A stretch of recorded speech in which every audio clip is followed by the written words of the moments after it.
Hello and welcome বন্ধুরা, কেমন আছেন আপনারা? আশা করি সবাই ভালো আছেন এবং সুস্থ আছেন। আমরাও ভালো আছি।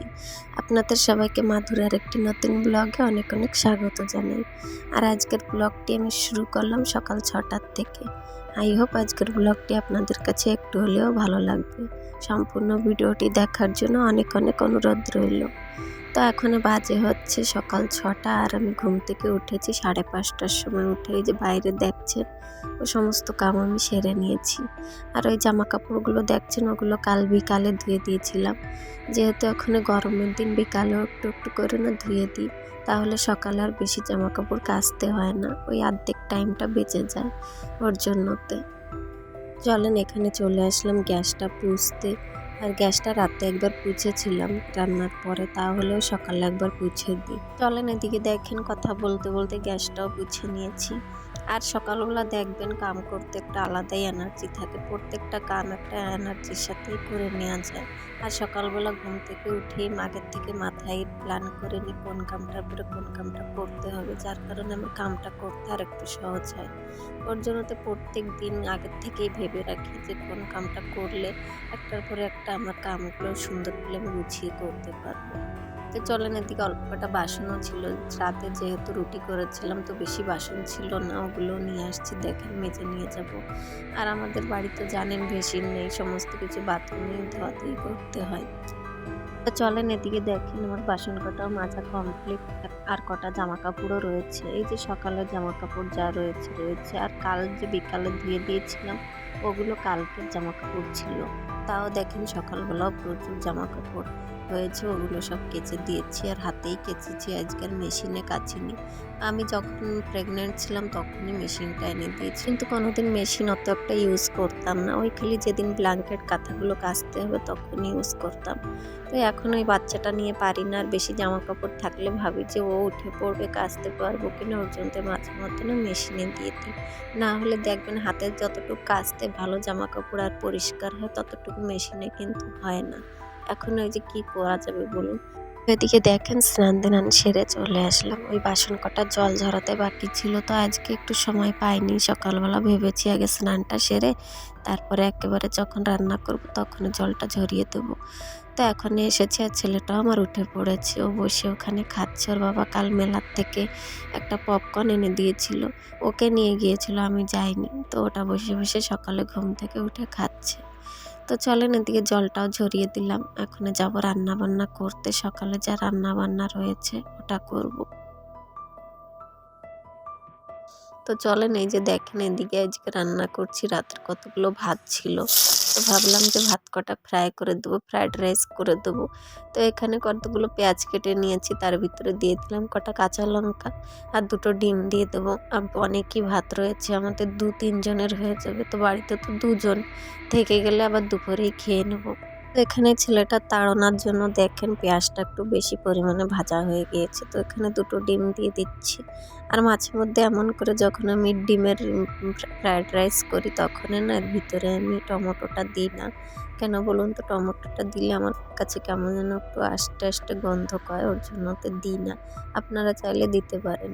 তো ওই যে দেখেন কোলে ওঠার জন্য জিদ করছিল, তো আমার এখানে কোলে নিয়েই রান্নাটা করতে হবে। আমার সংসারের সমস্ত কাম আমিও ঘুম থেকে ওঠার আগেই সেরে ফেলি, কিন্তু যখন রান্না করতে আসি তখনই ছেলেটা উঠে পড়ে। তো রান্না করতে আসলে ওকে মাঝে মধ্যে কোলে নিয়েই রান্না করতে হয়। তো চলেন এই যে দেখেন আমার ভাজাভাজি কমপ্লিট, এর ভিতরে একটু শেজওয়ান সসটা দিয়ে দিয়েছি, চিলি সস, আর তার ভিতরে দিয়ে দিয়েছি একটু ম্যাগি মশলা। তো সকালবেলা এইটাই খাওয়া হবে, আর আজকে ব্রেকফাস্টে এটাই করে দিয়েছি। তো চলেন খাওয়া দাওয়াটা কমপ্লিট করে নিই। এখনও বেডটাও তুলতে হবে, আমাদের বাড়িতে সব দিন পরেই বেডটা তোলা হয়। আর আজকে একটু পরিষ্কারও করবো, ডাস্টিংয়ের কামগুলো করতে বাকি, যে ডেলি রুটিনের যে ডাস্টিংটা থাকে ওটা সব দিন সেরে ফেলতে চাই। আর আপনাদের সাথে কিছু টিপসও শেয়ার করার আছে আমার। এই যে বাড়ির ফ্যানগুলো আপনারা যদি কোনো সময় পরিষ্কার করবেন, একটু হালকা কাপড়টা ভিজিয়ে পরিষ্কার করে নেবেন, দেখবেন তলে একটুও পড়ে না, তার সাথে ভালো মতন পরিষ্কার হয়ে যায়। তারপরে এই যে দেখেন এই যে পায়াগুলো ভালো করে পুছে দিচ্ছি, আর এটা আমি প্রতিদিন করে থাকি। আপনারা যারা আমার ভিডিও দেখেন তারা তো দেখেই থাকেন, প্রত্যেক দিন একটু একটু করে যদি এমন ফেলে ডস্টগুলো ক্লিন করে নেওয়া যায় তাহলে দেখবেন সহজেই ডিপ ক্লিন করার ঝামেলাটাই আসে না। প্রতিদিন দেখবেন বেডরুম পরিষ্কার করতে আসলে ঘরের প্রত্যেকটা জিনিস একটু একটু করে পরিষ্কার করে রাখলে তাহলে আমাদের কাম করতে আর একটু সুবিধা হয়। কেন বলুন তো? তাহলে যেদিন আমরা ঘর পরিষ্কার করব বা ঘরের ঝাড়াঝাড়ি করে ডিপ ক্লিন করব সেদিন আর এইসব ঝামেলাটা অত একটা করতে হয় না। এই পোছাপুছি এইসব ঝামেলাটাই বেশি। দেখবেন একদিকে ঘর ঝাড়বেন আরেকদিকে এসব ঝামেলাও বেশি হয়ে যায় ওদিন। কামের চাপটাও বেশি হয়ে যায় আর বেলাটাও বেশি হয়ে যায়। যতই করেন না কেন সেদিন আর কাম করে আগাতে পারবেন না। ওর জন্য তো প্রত্যেক দিন যদি একটু একটু করে পোছাপুছির কামটা সেরে ফেলতে পারেন তাহলে দেখবেন কাম করতে আর একটু সহজ হবে। ডিপ ক্লিন ঝামেলা ছাড়াই আমি এইভাবে প্রত্যেক দিন ঘর পরিষ্কার করে সুন্দর করে রাখি বা রাখতে পারি। তো প্রত্যেক দিন একটু একটু করে চেষ্টা করি কামগুলো কম করে রাখার জন্য। চলেন এই ঘরের ডাস্ট ক্লিন আমার কমপ্লিট। তারপর দেখেন চলে আসলাম বেডটা গুছাতে। আর যেহেতু ডাস্টার কাম সমস্ত সেরে নিয়েছি এখন ধীরে সুস্থে বেডটাও গুছিয়ে নেব। দেখবেন ঘরের সৌন্দর্য হচ্ছে বেড, আর বেডটাই অগোছালো থাকলে ঘরটা দেখতে ভালো দেখা যায় না। তার জন্য তো সব দিন আগে চেষ্টা করি যে সুন্দর করে বেডটাকে গুছিয়ে রাখার জন্য। কিন্তু এই বাচ্চা কাচ্চা বাড়িতে থাকে বুঝতে তো পারছেন, দিনে কবার যে আমার এই বেডটাও তুলতে হয় তার কোনো হিসাব নাই। খাওয়া দাওয়া খেলাধুলা সব কিছুই এর উপরে হতে থাকে দিনভর। আর কবার যে ঝাড়ুও মারতে হয় দিনে তারও কোনো হিসাব নেই। তো ওই বাচ্চা কাচ্চার সংসার বুঝতে তো পারছেন, অমন তো হবে স্বাভাবিক কথা। তো এদিকে চলেন বেডটাও ভালো করে টান টান করে পেতে দিয়েছি। টান টান করে বেডশিট পাতলে দেখেন দেখতে কত সুন্দর দেখা যায়। তো একটু ঝেড়েও ফেলছি। তো চলেন এদিকে আমার ঝাড়াঝাড়ি কমপ্লিট। এখন যাবো যা ডাস্টিং কাম রয়েছে ওগুলো সেরে ফেলবো। তারপর দেখেন এই ঘরের কাম কমপ্লিট করে চলে আসলাম এই ঘরে। এই ঘরে ফ্যানটা আজকে আর পুছবো না, অন্য আরেকদিন পুছবো, বেলা অনেক হয়েছে। আর এখন আবার দুপুরে রান্না বান্নাও রয়েছে, তো ভাবলাম যে হালকা ফুলকা এই ঘরেরটাও একটু পোছাপুছি করে সারি। আর যেদিন পোছাপুছি করবেন দেখবেন সেদিন সব জায়গার থেকেই একটু একটু করে পোছার চেষ্টা করবেন। কেন কি পুরো ঘরটা আমরা যখন ডিপ ক্লিন করি তখন দেখবেন এইসব কামগুলো সেই সময় পাওয়া যায় না করার জন্য, আর যদিও পাওয়া যায় তখন ভালো করে করতে পারি না। তার জন্য তো প্রত্যেক দিন সকালবেলা ডাস্টিংয়ের সময় সব ঘরের কামগুলো একটু একটু করে আগিয়ে রাখি। আর এই টিভি ক্যাবিনেটটাও এত ধুলো পড়েছে এই রাস্তার পাশে, ঘর প্রত্যেকটা জিনিস একটা একটা করে রোজ পোছাপুছি করতে হয়। আর এই যে দেখেন বারান্দার যে বেডটা, এই বেডটার উপর ওর খেলার তাসা তুলে রেখেছি, ও এখানে বসেই খেলা করে এখন থেকে। আর রোদও যেমন বাইরে তো খেলতে পারে না গরমে, তো ওর জন্য তো ফ্যান লাগানো থাকে এখানে বসে খেলে। তার জন্য তো এখান থেকে কাঁথাগুলোও তুলে দিয়েছি, কখন ইস্যু করে দেয় কখনো কি করে ওর জন্যতে, তাই এখানে বসেই এখনই খেলবে ও। চলেন এই যে দেখেন চেয়ারগুলো যা ধুলি পড়েছিল, তো বাইরে থাকতে থাকতে না 2-3 দিন পর পর পুছাপুছি করে ফেলি যখন বারান্দাটা ঝাড়ু দিই। তা আবারও আজকে একটু পুছে ফেললাম, যত হলেও রাস্তার পাশে থাকে। তো আর দেখেন বাড়িতে কোনো দামি ফার্নিচার তো নেই, তাও যা আছে তাই আমি সবসময় সুন্দর করে পরিষ্কার পরিচ্ছন্ন করে রাখি।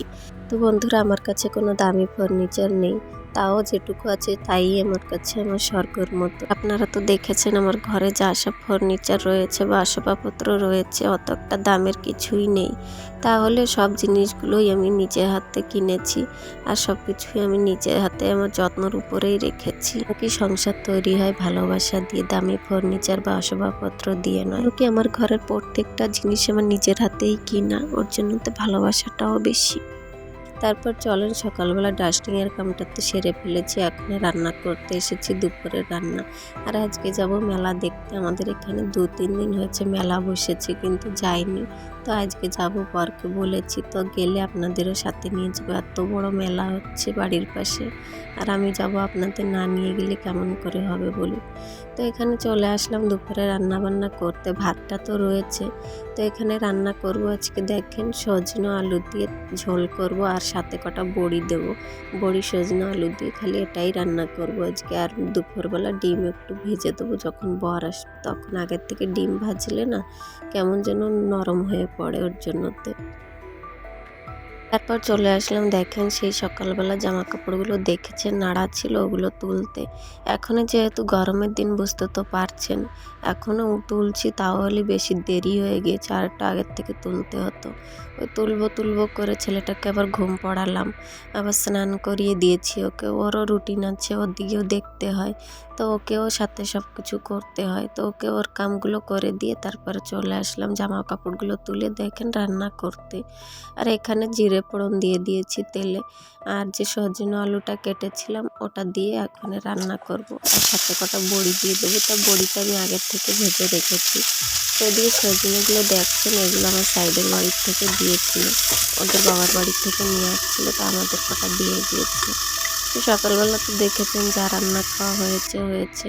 আর এখন এই যে সজনে আলু দিয়ে তরকারি করছি, বাড়িতে কিছু তরকারিই নেই, কেন কি বাড়িতে এবার রং খেলা ছিল, বাজারে যায়নি, মঙ্গলবার পড়েছিল, সোম মঙ্গলবার দুদিন, ওর জন্য তো মঙ্গলবার দিন রং খেলতে গিয়েছিল বর, তার জন্য তো আর বাজারটাও করা হয়নি। তো এই যে দেখেন বড়িটা, এটা না খালি ডালের বড়ি, এই বড়িটা দিয়ে দিয়েছি, তো এই বড়িটা না আস্ত থাকে না, এটা বাজার থেকে কিনে নিয়ে আসছিল, সঙ্গে সঙ্গে ভেঙে যায়। চলেন রান্না বান্না আমার কমপ্লিট, আর বর যখন আসবে একটা ডিম অমলেট করে দেবো, তো ওটা আর এখনো করলাম না। এখনো দেখেন রান্না বান্না কমপ্লিট করে গ্যাসটাও বুঝিয়ে নিয়েছি। তো চলেন ওই যে দেখেন কি কি রান্না করেছি, ভাত আর এই যে তরকারিটা রান্না করেছি। তারপর এদিকে দেখেন একটা পার্সেল এসেছিল দুপুরে খাওয়া দাওয়ার পরে, তো ভাবলাম যে আপনাদের সাথেও শেয়ার করি। এর ভিতরে কতগুলো প্যান্ট অর্ডার করেছিলাম ছেলেটার জন্য, সেদিন কটা বানিয়ান অর্ডার করেছি, তো প্যান্টটাও অর্ডার করেছিলাম সাথে, 6 পিস ছিল। তো ওই যে ভাবলাম যে আপনাদের সাথেও শেয়ার করে দিই। তো কোয়ালিটিটা অত একটা ভালো না, মিডিয়াম কোয়ালিটি চলবে। আর এখন যেহেতু গরমের দিন, বেশি মোটা বেশি পাতলাও না পড়লে চলে, মিডিয়াম থাকলেই ঠিক। তো এদিকে দেখেন ছেলেটা নিয়ে কি করছে, তা একটু বড় সাইজ হয়ে গিয়েছে, আর একটু ছোট সাইজ হলে, সাইজটা ঠিকই অর্ডার করেছিলাম, কিন্তু কে জানে একটু বড় সাইজ দিয়ে দিল, তা একটু উঁচু করে পরাতে হবে। তো এই যে দেখেন 6টা 6 কালারের দিয়েছে। তো এই যে দেখাচ্ছি নিচে থেকে উপরে অত একটা বোঝা যাচ্ছিল না, ওর জন্যতে। চলেন এখন আমি দেখেন রেডি হয়ে নিয়েছি, এখন বাজে হচ্ছে সন্ধ্যা 7টা। আর আজকে এখন থেকেই যাচ্ছি, কেন 2-3 দিন ধরে মেলা হচ্ছে, আর জব্বরই ভিড় থাকবে, তার জন্য তো সকাল সকাল যাব, আবার 9টা-10টার ভিতরে চলে আসব। আর আমাদের এখানে না বেশি রাত পর্যন্ত কেউ বাইরে থাকে না, ওর জন্যতে 10টা-11টার ভিতরেই দেখবেন পুরো পুজো হোক বা মেলা হোক পুরো খালি হয়ে যায়। টাউন তো অল্প একটু ছোটো মোটো টাউন, ওর জন্যতে গ্রাম গায়ে হলে রাত 1টা-2টো বেজে যায়, কিন্তু লোক থাকে। তো এই যে দেখেন চলে আসলাম বরের সাথে, আমরা 3জন এসেছি, আর দেখেন কি পরিমাণে লোক হয়েছে। আর এই যে এই মেলাটা এই যে 2-3 বছর হচ্ছে এখানে, ওই আমাদের বড় মেলা যেমন হয় তেমনই হয়। মেলাটা হচ্ছে আমাদের বাড়ির পাশে একটা গলি ছেড়ে হচ্ছে, আর এত পরিমাণে লোক হয়েছে, দেখেন যেমন লোক তেমন ধুলি হয়েছে। আর বাচ্চাটাকে নিয়ে কোথায় যাব ওটা ভাবছি, এত পরিমাণে ধুলি উঠছে, আর ওর এখন শরীরটাও ভালো ছিল না। আর ভাবিনি যে এত ধুলি উঠবে, কেন বলুন তো, অন্যদিন মেলা হোক বা পুজো হোক জল ছিটিয়ে দেয়, কিন্তু এবছর আর করলো না। তো এখানে একটা খেলা হচ্ছিল, তা আপনাদের সাথে একটু শেয়ার করলাম, দেখেন। আর সাইডে দেখতে পাচ্ছেন কত নাগরদোলা এসেছে, কিন্তু আমি কোনোদিন ওতে উঠিনি, আমার এত ভয় করে ওতে উঠতে, ওর জন্য তো কোনোদিন উঠিনি। তো এখানে দাঁড়িয়ে আবার একটু দেখছি, লোক দেখেন কে কোথায় যাচ্ছে তার কোনো ঠিকই নেই। তো এই যে এত পরিমাণে লোক, আয়োজন, সব কিছুই 4 দিনের মেলার জন্য হয়। তো দেখেন চলে আসলাম মেলাতে, তো কিছু দেখাতে পারিনি কি কিনেছি না কিনেছি, এতই ভিড় ছিল। তো এই যে দেখেন কটা কাপ কিনেছি, 6টা পিস, 2টো পাপোছ, 2টো মাথার ফুল, আর 4টে ক্লিপ কিনেছি, আর একটা চাবি রিং কিনেছি, তো ওটা আর পাচ্ছি না। তো এই কিনেছি, আশা করছি ভালো লেগেছে, আর যদি ভালো লাগে কমেন্ট করে বলবেন। আর ব্লগটি আমি বেশি বড়ও করলাম না। আর এই যে 4টে চুড়িও কিনেছি, তা না একটু বড় হয়ে গিয়েছে, দেখি যদি হয় তো হয়, না হলে একটু অ্যাডজাস্ট করে পরতে হবে, কিন্তু চুড়িটা আমার এতই ভালো লাগছিল, ওর জন্য তো নিয়েছি। তো আর এই যা সব কিনেছি অত একটা দামেরও না, রেঞ্জের মতনই রয়েছে, মেলাতে বেশি রেট ছিল না এবছর দেখলাম। তো আজকের মতন ব্লগটি আমি এখানেই রাখলাম, সবাই ভালো থাকবেন, সুস্থ